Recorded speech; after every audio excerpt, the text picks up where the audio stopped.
एक गांव में छोटू नाम का एक गरीब लड़का रहता था। छोटू अपनी माँ से हमेशा एक कैरम बोर्ड मांगता रहता था। माँ, मुझे एक कैरम दिला दो ना। बेटा, अब ये तुम्हारी कैरम खेलने की उम्र नहीं है।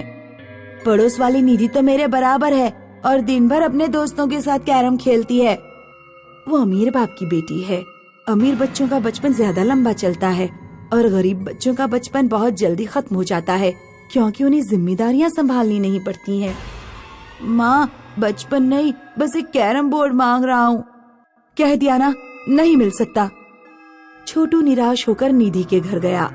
निधि, क्या मैं तुम्हारे साथ कैरम खेल सकता हूँ? तेरी इतनी औकात नहीं कि तू मेरे साथ कैरम खेले, भाग यहाँ से। छोटू गांव के बाहर जंगल की तरफ चला गया और एक पेड़ के नीचे बैठकर रोने लगा। कोई मुझे कैरम क्यों नहीं देता? माँ नहीं देती, निधि भी नहीं देती। मैं अपना टाइम कैसे पास करूं?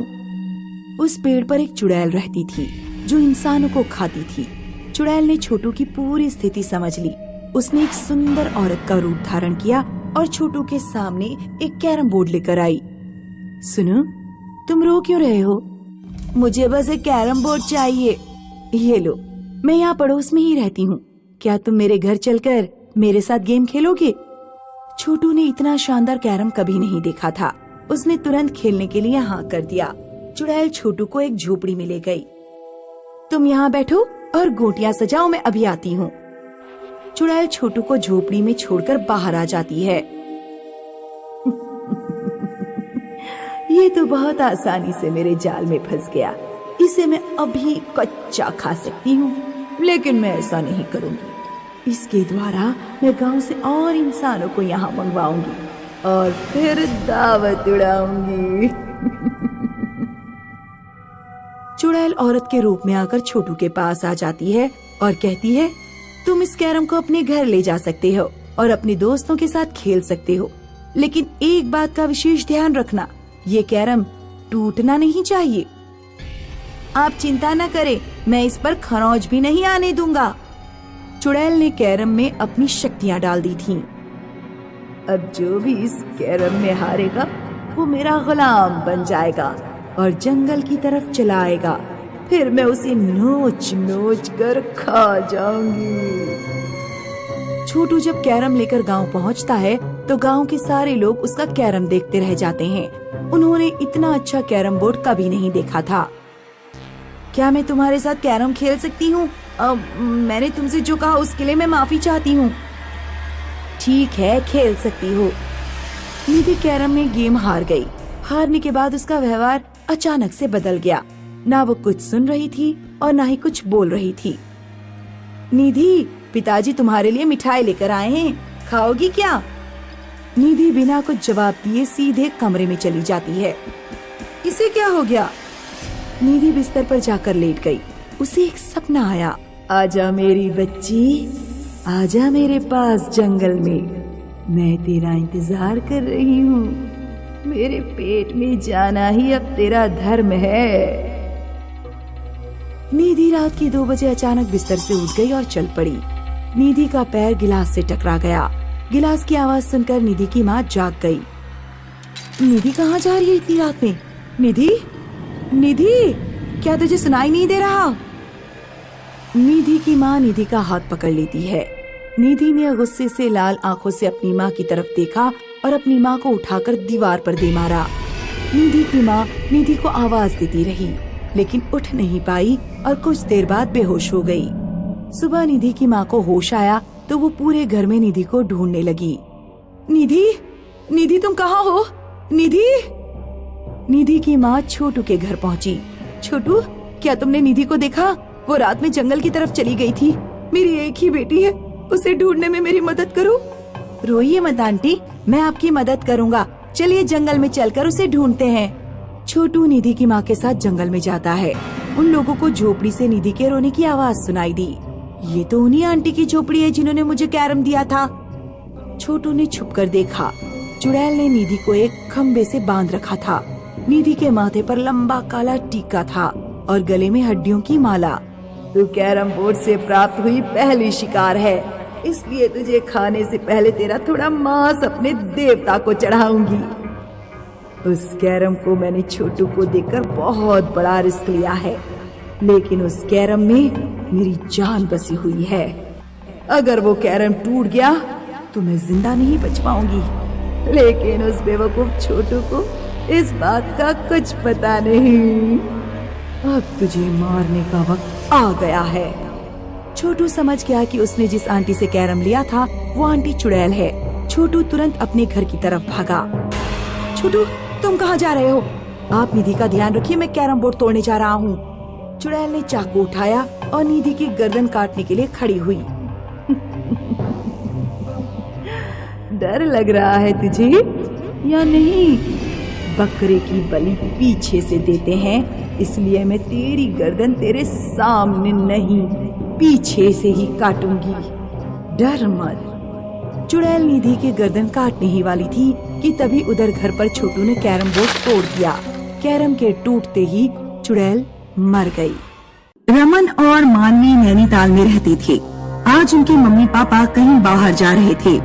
बच्चों, हम लोग नाना जी को हॉस्पिटल देखने जा रहे हैं। तुम लोगों से उम्मीद करते हैं कि कोई शैतानी नहीं करोगे। पापा, हम आपकी उम्मीदों पर खरा उतरने की पूरी कोशिश करेंगे और कोई शैतानी नहीं करेंगे। पापा, लौटते समय हमारे लिए मिठाई लेकर आना। ठीक है, ले आऊंगा, लेकिन अगर घर में कुछ भी टूटा हुआ मिला तो मिठाई खाने को नहीं दी जाएगी। जब मम्मी पापा चले गए तो रमन मानवी से बोला, मेरे साथ बेसमेंट में आओ मानवी, मैं तुम्हें एक खास चीज दिखाता हूँ। मानवी रमन के साथ बेसमेंट में चली गई। बेसमेंट की लाइट खराब होने के कारण वहाँ बिल्कुल अंधेरा था। एक चूहा कहीं से मानवी के सिर पर गिर गया। वो चीख पड़ी। डरो मत, वो सिर्फ एक चूहा था। मुझे डर लग रहा है रमन, यहाँ से बाहर चलते हैं। नहीं, बस 5 मिनट रुको। रमन मानवी को एक बॉक्स के पास ले गया। बॉक्स में से डरावनी आवाजें आ रही थी। इस बॉक्स में से ऐसी आवाज क्यों आ रही है? मैं बॉक्स खोल कर देखता हूँ। नहीं, ऐसा मत करो। रमन बॉक्स खोलता है। बॉक्स खोलते ही उससे डरावनी आवाजें आना बंद हो जाती हैं। बॉक्स में एक लूडो था। कल मैं जब बॉल लेने आया था तो मुझे ये बॉक्स यहाँ मिला था। ये तो कोई पुराना लूडो लगता है। चलो इससे खेलते हैं, वैसे भी बहुत दिनों से लूडो नहीं खेला है। रमन और मानवी उसको उठाकर अपने कमरे में ले जाते हैं। जैसे ही उन्होंने लूडो फर्श पर रखा, कमरे की लाइट जल गई। ये क्या हो रहा है? कुछ नहीं हुआ, शायद बल्ब खराब हो गया है। मैं मोमबत्ती लेकर आता हूँ, तुम पासे फेंको।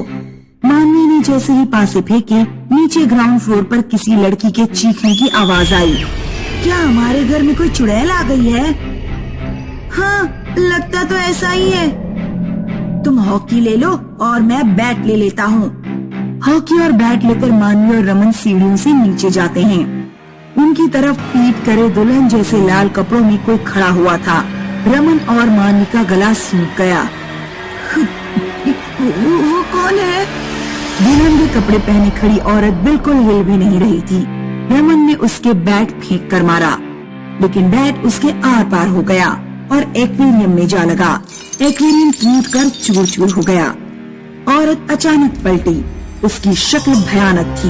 वो रमन और मानवी की तरफ बढ़ने लगी। रमन और मानवी ऊपर भागे। चुड़ैल उनके पीछे गई। रमन और मानवी अपने कमरे में घुस गए और दरवाजा बंद करने लगे, लेकिन चुड़ैल बाहर से दरवाजे पर जोर लगाने लगी। रमन और मानवी ने अपनी पूरी ताकत लगाई और दरवाजा बंद कर दिया। जब हमने लूडो बक्से से बाहर निकाला तभी ये परेशानियां शुरू हुई। मुझे ऐसा नहीं लगता, मैं अपनी चाल चलता हूँ। रमन ने पासा फेंका और अपनी गोटी आगे बढ़ाई। मानवी की नजर बेड पर पड़ गई। बेड पर चादर ओढ़े मुंह ढांककर कोई लेटा हुआ था। रमन, हमारे बेड पर कौन लेटा हुआ है? मम्मी पापा तो घर पर नहीं है, तो फिर ये कौन है? रमन डरते हुए बेड के पास जाता है और चादर खींच देता है। चादर के अंदर वही चुड़ैल थी। जब रमन और मानवी लूडो उठाकर अपने कमरे से बाहर भागते हैं, दोनों भागकर नीचे आ जाते हैं, लेकिन चुड़ैल ने उनका पीछा नहीं छोड़ा। चुड़ैल कभी एक जगह दिखाई देती तो कभी दूसरी जगह। रमन और मानवी कुछ न कुछ सामान चुड़ैल के ऊपर फेंककर मार रहे थे, लेकिन हर चीज चुड़ैल के आर पार हो जाती और घर का कोई न कोई सामान टूट जाता। वो भूतनी है, इस तरह हम उसका कुछ नहीं बिगाड़ पाएंगे। हमें उससे बात करनी चाहिए। रमन और मानवी लूडो के साथ अपने कमरे में पहुँचे। कमरे में चुड़ैल नहीं थी। मानवी ने लूडो फर्श पर रखा और अपने पासे फेंके। रमन ने देखा कि खिड़की के पर्दे के पीछे चुड़ैल खड़ी है। तुम कौन हो? हमारा पीछा क्यों कर रही हो? उस लूडो में मेरी आत्मा कैद है। जब तक तुम लोग लूडो से खेलते रहोगे, मैं तुम्हारा पीछा नहीं छोड़ूंगी। तुम्हारी आत्मा इस लूडो में कैसे कैद हो गई? मैंने अपने घर वालों के खिलाफ जाकर एक लड़के से शादी की थी। शादी करने के बाद मैं और मेरे हस्बैंड यहाँ नैनीताल भाग आए। टाइम पास करने के लिए हम लोग लूडो खेला करते थे। एक दिन हमारे घर वालों ने हमें ढूंढ लिया और मार दिया। तब मेरी आत्मा इस लूडो में कैद हो गई। इस लूडो को गाड़ दो, वरना मैं तुम दोनों के पीछे भटकती रहूंगी। रमन और मानवी मिलकर एक गड्ढा खोदते हैं और उसमें लूडो को दफना देते हैं। कुछ देर बाद जब रमन और मानवी के मम्मी पापा आए तो उन्होंने देखा कि पूरे घर का सामान टूटा फूटा है। पापा मिठाई लेकर आए? हाँ, मिठाई लेकर आया हूँ, लेकिन घर की हालत को देखते हुए यह फैसला किया गया है कि तुम लोगों को मिठाई खाने को नहीं दी जाएगी।